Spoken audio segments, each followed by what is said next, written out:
all know that the winter of 1777 at Valley Forge was a harsh winter that tried the souls of the American troops. During that difficult period, a young Frenchman named Marquis de Lafayette rose up to help these Americans, inspired by their ideals of freedom and liberty.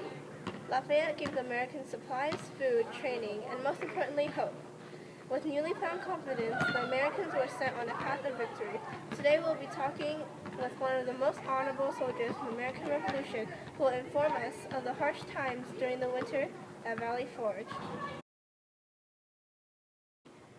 Thank you for coming here. I know that you're one of the surviving soldiers at Valley Forge. Can you tell us about your experience there? The winter of Valley Forge was one of the hardest parts of the war.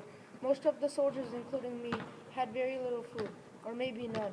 We also had very little clothing. We were in dire need for supplies. Most of us were losing hope, and many of us felt that it was impossible to win at the point in the war. The British had a very well-trained army, along with supplies, food, and far more training. However, in the middle of the war, of the winter at Valley Forge, a young man by the name of Marquis de Lafayette, who had known our General George Washington, came to help us. You'll be surprised to know that he will be joining us today for all his contributions in the American Revolution. I would also like to welcome Marquis de Lafayette. You were a big help in the Revolution. However, we would like to start from the very beginning. How was your childhood? I was born in an expensive chateau in Chavignac, France on September 6, 1757. My name is a lot longer than the name most people call me by. It's not my fault. I was baptized like a Spaniard with the name of every conceivable saint that might offer me protection in battle. Before my second birthday, my father passed away while fighting in the 7 Years' War against the British, and around a decade later, my mother did too. A few weeks later, my grandfather also died, and I was left with a huge sum of money that I inherited from my family.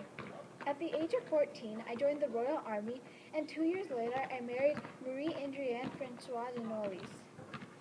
Your wife is related to the king, right? Correct. When did you first think of helping the Americans? On August 8, 1775, I met the Duke of Gloucester. The man told me how the colonies were struggling to fight for their freedom, and I was inspired by these acts, so I chose to help them. How did you get to America? I knew this action would be disapproved by the king, so I confided in a close friend who introduced me to another man who also wanted to sail across America, Baron Johann de Kalb. Both of us formed a plan to travel across the Atlantic to America. What happens when you reached America? The Congress welcomed me with open arms and even gave me the position of a Major General. Later that summer, I met General George Washington, and we became quick friends.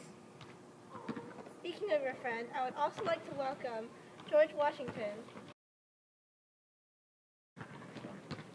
Is it true that when you and Lafayette met, you hit off well as good friends? Yes, we got along very well. How did Lafayette help at Valley Forge? Lafayette gave the troops food and water that we were in desperate need of at the time. He also trained them. However, I think the most important thing he did was give the troops hope.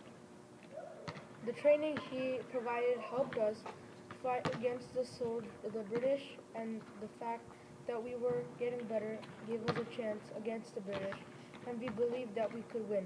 Personally, Lafayette helped me realize that we were not the only people who wanted America to be free. There were people outside America who were supporting us and our ideals of freedom and liberty. This idea gave me, and probably many of the other soldiers, more to fight for, and these thoughts helped us stay strong during the winter of Valley Forge. What happened to Lafayette during his first battle? During the Battle of Brandywine, he was shot in his calf. He refused treatment, but they were able to organize a successful retreat. After a 2-month probation period, he was allowed to lead his division. Did you and Lafayette meet any time after the Revolution? Yes, our meeting was tender and our satisfaction was mutual. Thank you guys for coming on the show. Clearly, Lafayette was a very important part of the Revolution, providing the soldiers with supplies, training, food. He also rose the spirits of the troops, which was probably one of the main factors that propelled the Americans to win the war.